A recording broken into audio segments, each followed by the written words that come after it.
I decided that I would just start with a statistic. So the chances of being a child diagnosed with hepatoblastoma is 11 in 1 million. It is a rare form of liver cancer, and it's not the kind of lottery I was hoping to hit. While the overall survival rate is high, my chances of surviving were not. It all began just at 11 months old when my parents noticed a rash on my tongue. I'm a cute baby. They were guessing that it was thrush, but they figured it was better be sure and have a doctor look at it. When you took your sick child in for a visit to my pediatrician, you got to see whoever was on duty and had an opening. It just so happened that for the second time, I hit the lottery by being scheduled with Dr. Greenbaum. He was the oldest doctor there. He was 87 years old and was actually the doctor who formed the practice.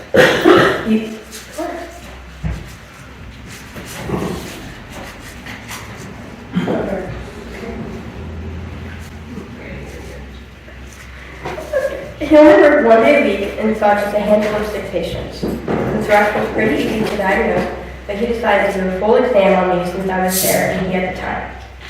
Any other doctor would have looked at my mouth, called it thrush, and sent me home. Dr. Greenbaum had extra time though. It was probably the earliest sign that God had something planned for this situation. While Dr. Greenbaum was pressing on my belly, he felt something that felt wrong. After having a colleague come in and feel, they immediately set up an appointment with a specialist at Children's Hospital in Pittsburgh the very next day. Dr. Greenbaum couldn't say exactly what was wrong, but he knew that it was serious. My parents were told to take clothes with them because they would not be coming home the next day. Once I was there, they did blood work and a scan. They could tell immediately that I was in a battle for my life with cancer. They were right in telling my parents to take clothes because I was admitted and we did not leave the hospital.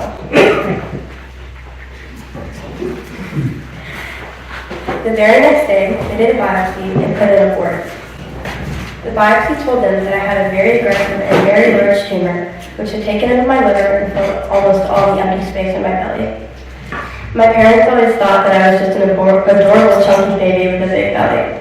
Little did they know that my belly was so big because of the kids growing inside of it.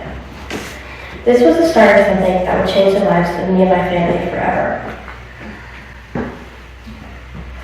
The plan that the doctors came up with was chemotherapy followed by resection surgery. Their hope was that they could shrink my tumor enough they would be able to remove everything cancerous. If they didn't get it all out, then their only option was liver transplant. People with liver transplants have to be on medicines for the rest of their life. Children who receive liver transplants many times only live into their 20s. The chemotherapy that they gave me came with some side effects.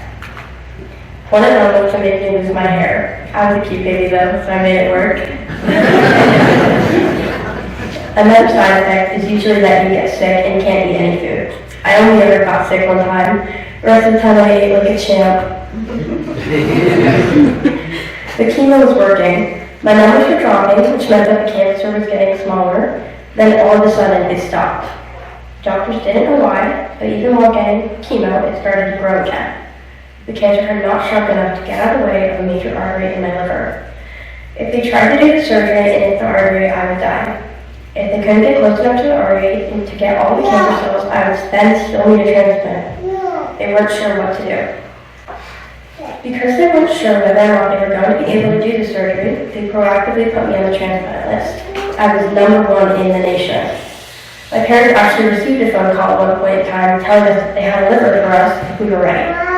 My dad turned it down and said that we are still praying for surgery. Please get it to the next person on the list. But shortly after Christmas, my dad started to question his decision. My parents got a call from Dr. Randy, and it was not a good one. He said that they needed to leave immediately and drive to the hospital because my latest scan just came in. This scan showed a dark mass on one of my lungs. He said that it looked like the cancer had spread and taken over my lung. This meant that the cancer had metastasized, and I would no longer qualify for a transplant. My parents had reached their breaking point. They told God that it was too much, and they didn't have the strength to get through this. They knew that if God didn't intervene soon, I would be dead. It didn't take long for my dad to drive to the hospital. I know he wasn't doing the speed limit. When the doctors entered the room, the surgeon came in with them too. My parents were expecting them to look sad, but instead they had smiles on their faces. They explained that while they were driving to the hospital, they took another look at the results. They realized that the cancer hadn't actually metastasized in my lungs, but instead the lung had collapsed during the test. In addition to that, a miracle had happened that they couldn't explain. While the cancer was growing, my numbers were increasing. The tumor had somehow moved back away from the artery, which had been preventing the surgery. The cancer grew everywhere except for one place that had shrunk. This is crazy because my cancer had been growing and there was no scientific way that it should have moved. It was a miracle. They were now able to do the surgery and resected 60% of my liver in a very long surgery. They also took out my gallbladder because why not? After surgery, it wasn't long before my numbers began to increase again. This time it had metastasized on my lung. They did surgery to remove 2 pieces on my lung and then started a new, different type of chemo. At the same time, my dad thought that he needed to give my system a boost to help it fight it, and he made me eat this disgusting pudding. I had all kinds of willpower mixed into it, including turmeric. I still can't eat butterscotch pudding to this day. The chemo and apparently my dad, with the help of the disgusting pudding, this time the cancer went away and stayed away. For years after, I went to appointments with my favorite doctor, Dr. Randy. He made an effort in making sure I was okay and happy. I remember that he called me when I was officially deemed cancer-free, and even though I was like 7, he made sure to talk to me so specifically that I could understand just how amazing my story was. Even though I'm now fine and cancer-free, I still go to yearly checkups. The only long-lasting side effect that I have from the chemo is that I have some loss of my hearing. Sometimes my story seems nothing more than a story, but I remind myself that this is my life. I lived it. Even though I may not remember every detail of every event that happened to me during the early years, that does not mean that it doesn't still affect me. If I'm being honest, this is something that I've never told anyone before. I'm really nervous to get up here and share it with you, but I feel like it's something that God wants me to share. In 2019, my aunt passed away of breast cancer. It had been coming on for a while, and we knew that it was inevitable, but like all death, it hurt. When we traveled up to visit our family and attend the funeral, I felt sick to my stomach the whole time. It wasn't just her dying, though. There was something else to it that I just couldn't pin down. I realized what it was when people started coming up to me and telling me how amazing I was and that I was a miracle. That's when I finally understood. I felt guilty. I felt like my surviving and beating cancer caused pain to those loved ones who didn't. I felt like me being here was hurting people instead of helping. I couldn't stop thinking about why God would spare my life. Take the life of someone else, someone that had people that needed them.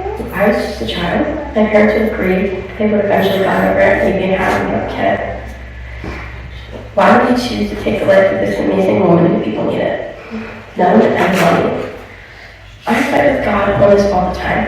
I guess it's called survivor's guilt. Every time I hear about someone losing their life to cancer, I'm asking, why me? Why spare my life but not theirs? Why did I get a miracle, but they didn't? It took years for the answer to finally sink in. This is not God's fault. He didn't create sickness. He didn't make cancer. He hates it just as much as we do. Cancer came when all the bad stuff entered the world with Adam and Eve sin. One day there won't ever be cancer again. Until then, we will always be fighting it. Some people win that fight here on earth, and others will win it in heaven. Still, sometimes I find myself still feeling that guilt and questioning his plans. I know that what he does will never make sense to me, but I guess it doesn't need to. I just have to accept that he is God and that he will take care of me no matter what. But that doesn't always stop me from questioning his plans. Sometimes I lie awake at night thinking about my story. Because I was so young, I don't remember the physical pain that I felt. I don't remember what it feels like to have a tumor growing in my stomach. This scares me. Anytime I feel pain in my abdomen region, to be honest, I get really scared. Since I don't remember how it felt the first time, I worry that I won't know what it feels like if it came back. I know it's irrational to think that it may come back after all these years, but it doesn't change the fear I feel. Even though I've had my struggles with my journey, I know that God has used my life to make an impact on others. I truly believe that because of what I went through, it's made me a better person. I think God has used it to shape me into the person I am. I can connect with people easily, and the bonds I make are strong. I think going through so much as a kid has helped me have empathy for the people around me. I believe that the Holy Spirit helps me know when someone is abused. As a kid, I could always find a lone person in the room who wasn't feeling happy, and I tried to help. Most of the time, there wasn't much I could do, so help is what I would always give. Maybe you won't be surprised to hear that I wouldn't be a guidance counselor when I get older. I want to help kids who need it. I really feel like God has used my story to help me become the person I am today. Still think about the time I spent at the hospital all the time. Think about the sacrifices made by my parents, thousands of people who prayed for me, and most of all, the miracle that I was given. I truly believe that if it was not for this miracle, I would not be able to stand here before you today telling you this story. Sorry. I know that God has a plan for me, and I'm excited to see what I can make of this life. His plan for me is something I may never understand, but I will certainly never take it for granted. If you had told me years ago that I would be able to use my cancer for good, I never would have believed you. I would have felt uncomfortable that you even brought it up. I used to think that I was a burden on my family, all my questions and my tests. It's different now, though. I realize that I can't change the past, but I can change the future. My story has helped me, and I want to use it to give hope and share my faith. I'm not happy that my parents had to go through what they did, but I'm overjoyed that there's a way for God to use it for good. My faith in God is strong, and I truly know that I can do all things through Christ who strengthens me.